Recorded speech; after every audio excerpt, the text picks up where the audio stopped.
Assalamualaikum warahmatullahi wabarakatuh. Sekarang kita akan memasuki materi struktur tumbuhan dan fungsi tumbuhan. Pada materi ini kita akan membahas struktur dan fungsi akar, struktur dan fungsi batang, struktur dan fungsi daun, struktur dan fungsi bunga, struktur dan fungsi buah dan biji, dan terakhir struktur dan fungsi jaringan tumbuhan. Yang pertama, struktur dan fungsi akar. Struktur akar tumbuhan, nih ada ujung akar, kemudian ada batang akar, cabang akar, nih cabang-cabang akar, rambut akar, nih rambut, dan tudung akar. Tudung akar yang paling ujung sekali ya. Fungsi akar yang pertama untuk menyerap air serta mineral dari dalam tanah. Yang kedua untuk mengangkut air serta zat-zat makanan ke seluruh tubuh tumbuhan. Yang ketiga untuk menunjang dan juga memperkokoh berdirinya tumbuhan. Yang keempat menyimpan cadangan makanan dan sebagai alat perkembangbiakan vegetatif. Dan yang terakhir pada tumbuhan tertentu, akar digunakan sebagai alat respirasi misalnya tumbuhan bakau. Proses penyerapan air dan mineral pada akar. Yang pertama, air mineral dari tanah masuk ke tumbuhan melalui ujung akar dan rambut-rambut akar. Yang kedua, oleh rambut-rambut akar akan dibawa menuju kayu silem. Yang ketiga, setelah larut mengalir dari sel ke sel dengan arah horizontal, dari sel epidermis menuju korteks dan endodermis sampai akhirnya ke pembuluh kayu. Selanjutnya ada pengangkutan air dan mineral pada fungsi akar. Yang pertama, ada pengangkutan air dan mineral ke daun melalui pembuluh kayu pada batang, cabang, dan daun. Yang kedua, pengangkutan air dan mineral melalui berkas pembuluh angkut, yaitu pembuluh kayu silem, maka disebut pengangkutan vaskuler. Selanjutnya, materinya adalah struktur dan fungsi batang. Fungsi batang yang pertama adalah batang berfungsi sebagai tempat untuk menyimpan cadangan makanan. Yang kedua, batang berfungsi sebagai tempat melekatnya daun, bunga, dan buah. Yang ketiga, batang berfungsi untuk menyalurkan air serta garam atau mineral dari akar sampai ke daun dan juga menyalurkan zat makanan dari daun ke seluruh tubuh. Yang terakhir, batang berfungsi untuk mengarahkan tumbuhan supaya mendapatkan cahaya matahari yang cukup. Selanjutnya ada struktur batang. Struktur batang dibagi menjadi dua, yaitu ada batang herba dan batang berkayu. Batang herba biasanya berwarna hijau, jaringan kayu sedikit atau tidak ada, ukuran batang kecil, umurnya relatif pendek, dan terakhir bagian luar batang terdiri dari epidermis yang tipis dan tidak mengandung gabus. Yang kedua ada batang berkayu. Batang berkayu umurnya relatif panjang, permukaan batang keras dan di bagian tertentu terdapat lentisel. Lentisel berfungsi sebagai tempat pertukaran gas di batang. Perbedaan batang dikotil dan monokotil. Dikotil bercabang, sedangkan monokotil lurus dan tidak bercabang. Dikotil memiliki kambium, sedangkan monokotil tidak memiliki kambium. Dikotil pembuluh angkut tersusun melingkar dan teratur, sedangkan monokotil pembuluh angkut tersebar. Selanjutnya kita akan membahas struktur dan fungsi daun. Fungsi daun yang pertama tempat terjadinya fotosintesis, yang kedua sebagai tempat respirasi atau proses pernapasan daun, yang ketiga sebagai tempat transpirasi atau proses penguapan air, yang keempat sebagai alat perkembangbiakan vegetatif, yang kelima tempat terjadinya gutasi atau proses keluarnya cairan atau air melalui celah daun. Struktur daun. Yang pertama ada morfologi daun atau struktur luar yang dibagi menjadi 3 bagian. Yang pertama ada helaian daun atau lamina. Yang kedua tangkai daun atau petioles, dan terakhir adalah pelapa daun.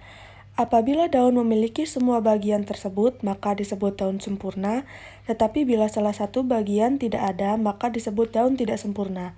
Yang kedua, apabila dalam satu tangkai daun hanya ada satu helai daun, maka disebut daun tunggal, sedangkan bila lebih dari satu helai daun, maka disebut daun majemuk. Yang ketiga, tumbuhan monokotil memiliki tulang daun melengkung dan sejajar, sedangkan dikotil memiliki tulang daun menjari dan menyirip. Sistem pengangkutan pada tumbuhan. Faktor yang mempengaruhi air naik dari akar ke daun. Yang pertama ada daya tekan air. Masuknya air dari tanah ke tumbuhan adalah akibat adanya tekanan osmosis pada sel akar. Daya tekan akar akan mendorong air naik ke pembuluh silem di batang. Yang kedua ada kapilaritas batang. Air yang sudah sampai ke pembuluh silem batang akan terus bergerak naik hingga ke daun. Naiknya air pada pembuluh silem batang disebabkan daya kapilaritas. Yang terakhir ada daya isap daun. Transpirasi adalah hilangnya air dari tumbuhan akibat penguapan. Dengan adanya penguapan, cairan pada sel-sel daun menjadi kental, sehingga sel-sel daun menyerap air dari pembuluh silem pada tulang daun. Selanjutnya yaitu struktur dan fungsi bunga. Yang pertama, fungsi bunga. Bunga merupakan alat reproduksi seksual pada tumbuhan berbunga. Pada bunga terdapat organ reproduksi yakni benang sari dan putik. Yang kedua adalah bagian-bagian bunga. Yang pertama ada stamen atau benang sari. Nih, benang sari. Yang kedua ada antera atau kepala sari. Kepala sari. Yang kedua ada filamen benang sari. Ini filamen nih. Ada karpel atau putik. Nih, putik yang ini ya. Selanjutnya ada stigma atau kepala putik. Nih, kepala putik. Selanjutnya ada stilus atau tangkai putik. Nih, yang ini. Ada ovarium atau bakal buah. Ini bakal buahnya. Selanjutnya ada sepal atau mahkota. Ini mahkotanya. Ada ovul atau bakal biji. Bakal bijinya nih yang putih kecil-kecil ini. Ada reseptakel atau dasar bunga. Ini dasar bunganya. Yang terakhir ada petal atau mahkota. Kelompok bunga berdasarkan kelengkapan alat perkembangbiakan. Bunga sempurna mempunyai 2 alat kelamin yang tersusun dari putik dan benang sari. Contohnya bunga tulip, bunga sepatu, dan lain-lain. Yang kedua ada bunga tidak sempurna, mempunyai 1 alat kelamin yang tersusun hanya kepala putik atau benang sari saja. Contohnya bunga salak dan bunga pepaya dan lain-lain. Yang keempat, kelompok bunga berdasarkan kelengkapan bagian.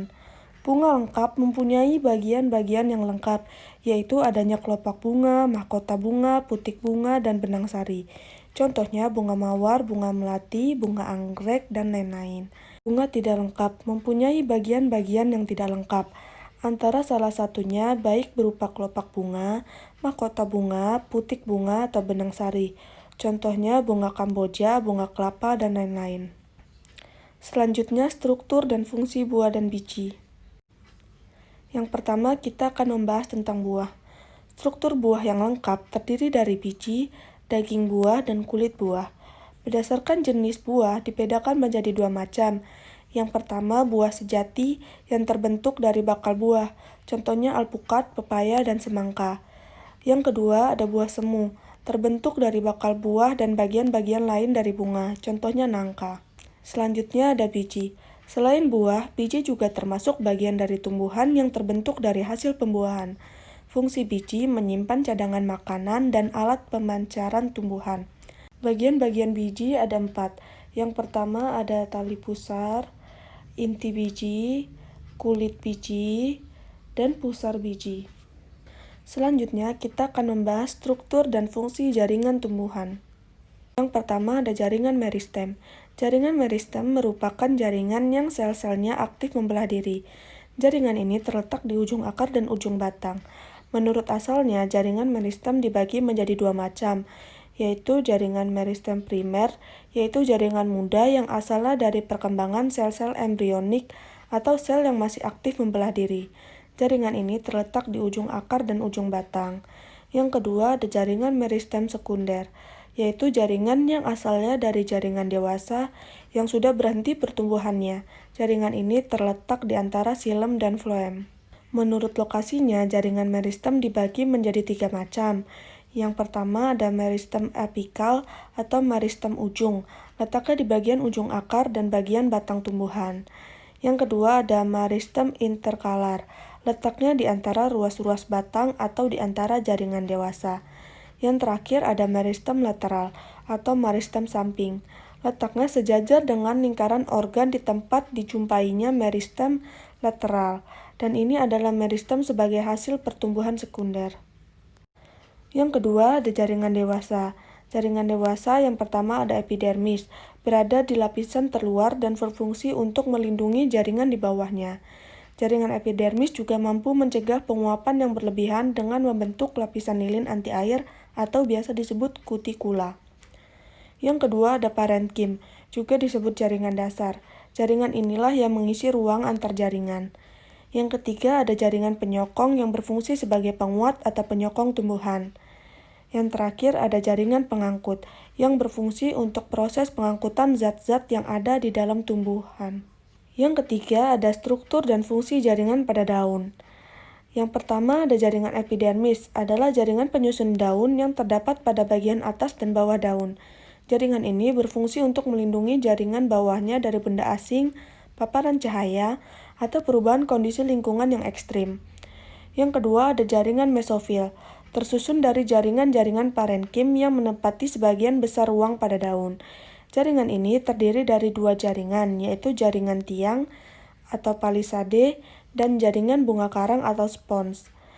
Yang ketiga ada jaringan angkut, yaitu xilem dan floem. Yang keempat, struktur dan fungsi jaringan pada batang. Jika batang diiris secara melintang, umumnya jaringan penyusun batang tumbuhan terdiri dari 3 bagian. Yang pertama ada epidermis, yang merupakan jaringan pada batang yang terdiri dari selapis sel yang tersusun rapat tanpa ada ruang antar sel. Yang ketiga ada korteks, merupakan jaringan batang yang terdiri dari beberapa lapis sel parenkim yang tidak teratur dan berdinding tipis, serta mempunyai banyak ruang antar sel yang berfungsi untuk pertukaran udara. Yang ketiga ada stel atau silinder pusat. Terdapat xilem di bagian dalam dan floem di bagian luar. Ini ya bagian-bagiannya.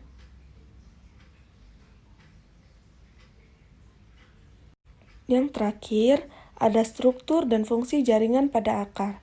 Yang pertama ada epidermis akar, terbentuk dari selapis sel yang susunannya rapat. Sel-sel epidermis sendiri akan mengalami modifikasi sehingga dapat membentuk bagian dari rambut-rambut akar. Yang kedua ada korteks, tersusun atas beberapa bagian lapis sel yang mempunyai dinding yang tampak tipis. Korteks berfungsi untuk tempat penyimpanan cadangan-cadangan makanan. Yang ketiga ada endodermis, terdiri dari selapis sel. Bagian ini tidak bisa ditembus oleh air seperti bagian akar yang lainnya, sehingga bagian endodermis yang mengambil alih sebagai pengatur masuknya air dan juga unsur hara mineral. Yang terakhir ada stel silinder pusat, berada di bagian paling dalam di antara semua jaringan penyusun akar lainnya. Ini bagiannya, ini ada akar tumbuhan dikotil dan ada akar tumbuhan monokotil. Ini bisa dilihat, ini epidermisnya. Ini korteksnya di bawah epidermis. Kemudian ada endodermis. Ada perisikal. Ini intinya. Ada floem. Ada xilem. Ada xilem. Ini rambut akarnya. Sekian pertemuan pada hari ini, semoga ilmu yang Ibu sampaikan bermanfaat. Jangan lupa dicatat di catatan ya. Wassalamualaikum warahmatullahi wabarakatuh.